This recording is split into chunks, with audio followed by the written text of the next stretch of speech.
Viidiyoo kana erga ilaaltanii booda lammaffaa Feesbuukii hin fayyadamtanii.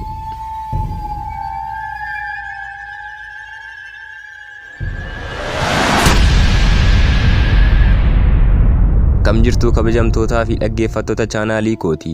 Ana Suraafeliidha. Warreen chaanaalii Oroorimoo jedhu kanaaf haaraa taatan subscribe gochuun odeeffannoowwan baay'ee isin fayyadan wantoota addunyaa kana irratti uumaman gochoota ajaa'ibsiisoo, rifachiisoo fi wantoota dhugaa amanuuf nama rakkisan akkasumas wantoota isin bohaarsan viidiyoodhaan bal'inaan ni argattu. Amma kallattiidhumaan gara koppii koo isiniif qabadhee dhufeettiin darba. Amma koppii keenya dhumaatti nu waliin tura.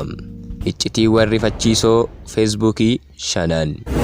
Tokkoffaa, hojjettoonni dhaabbata Feesbuukii irra caalaan isaanii gonkumaa Feesbuukii fi sooshaal miidiyaa biroo hin fayyadamanii.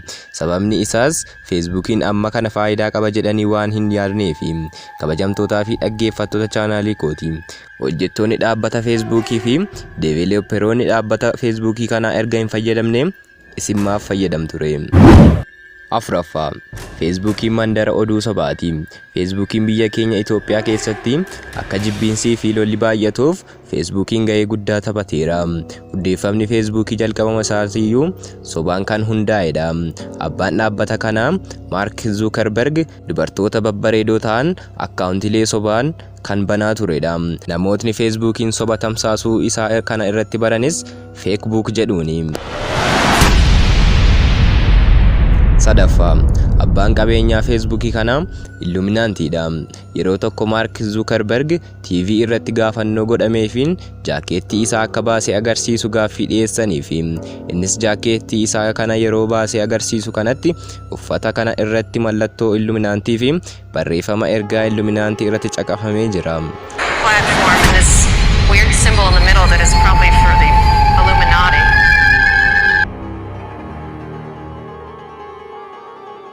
Lammaffaa, Feesbuukiin yeroo keenyatti akka nuti hin fayyadamne nu godha.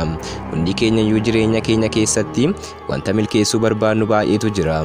Feesbuukii fi sooshaal miidiyaa biroon biyya hiyyeetti akka keenyaatiif bu'aa isaa irraa miidhaa isaatu caala. Kanaafuu milkaa'uu feena yoo ta'e itti fayyadama yeroo keenya irratti of eeggannoo gochuu qabna.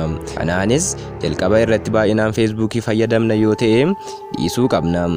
Haaluma kanaan wal fakkaatuun Hindii keessatti namichi kun nama tokko of biratti miindessuudhaan yeroo hundayyuu haala kamirrattuu yeroo Feesbuukii irra galee akka isheen kabaltuun godheera.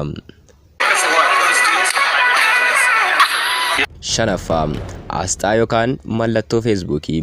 Dhaabbattootni garaagaraa mallattoolee yookaan bakka bu'eewwan ittiin beekaman garaagaraa qabu. Mallattooleen isaan fayyadaman kunneenis yaadotaa fi iccitiiwwan garaagaraa qaba. Yeroo dhiyoottis iccitiiwwan rifachiisoo mallattoolee dhaabbata garaagaraa isiniif qabadhee nan dhufa. Dhaabbata kanneen keessaa tokko Feesbuukiidha. Loogoo Feesbuukii irratti kan argamu qubeen Ingiliffaa xiqqaa F yeroo ta'u, qubeen F kun Feesbuuk jecha jedhu kana ijaaruu fi ibsuuf haa fayyadamu malee hiikni isaa inni dhugaan garuu qubeen xiqqaan F kun kan isheen agarsiistu addunyaa kanarra kan jiraatanii fi miiliyoonaan kan lakkaawwaman Feesbuukii kanatti kan fayyadaman morma isaanii irraa gadi jechuun yeroo hunda Feesbuukii fayyadamuun akka araada qabsiisudha. Feesbuukiin guyyaadhaa gara guyyaatti namoota tokko to'achaa jira. Mallattoowwan araada yookaan suusii kanaa maalidha? Ganama akkuma irraa kaataniin kan fayyadamtan yoo taatan yeroo hunda battala bilbilli keessan iyyutti notifiikeeshinii ilaaluuf kan jarjartan yoo ta'e, yeroo hunda amma laayikii, koomentii fi sheerii argattaniif kan dhiphattan yoo ta'e, yeroo hojii, yeroo nyaattan, yeroo nama waliin taphattanii fi kan kana fakkaatan ni fayyadamtu yoo ta'e, maatii fi hiriyoottan jaallattaniif bilbiluu yoo dhiistan yookaan karaa kana qofaan isaan waliin haasaa feetu yoo taatan, yeroo intarneetiin baduu yookaan ispiidiin isaa irratu baay'ee kan dhiphattan yoo ta'ee fi aartan yoo ta'e, yeroo boqonnaa qabdan yeroo hunda sooshaal miidiyaa qofaan dabarsitu yoo ta'e, hojii keessan guyyaa guyyaa irratti miidhaa geessisaa jira yoo ta'e. Kanaafuu araadni miidiyaa hawaasummaa akkuma araada kaanii fayyummaa sammuu keenyaaf jireenya keenya guyyaa guyyaa waan miidhuuf of eeggannoo haa goonu. Otoo hin rafin duras yoo xiqqaate daqiiqaa 30 dursaatiin fayyadamuu dhiisa. Qophiin irra isiniif qabadhee dhufe kana fakkaata ture. Warri chaanaalii keenya Oroorimoo jedhu kanaaf haaraa taatan subscribe gochuun maatii ta'a. Haga viidiyoo biraatiin wal arginutti iddoo jirtanitti hundi keessanuu nagaanaaf ta'a.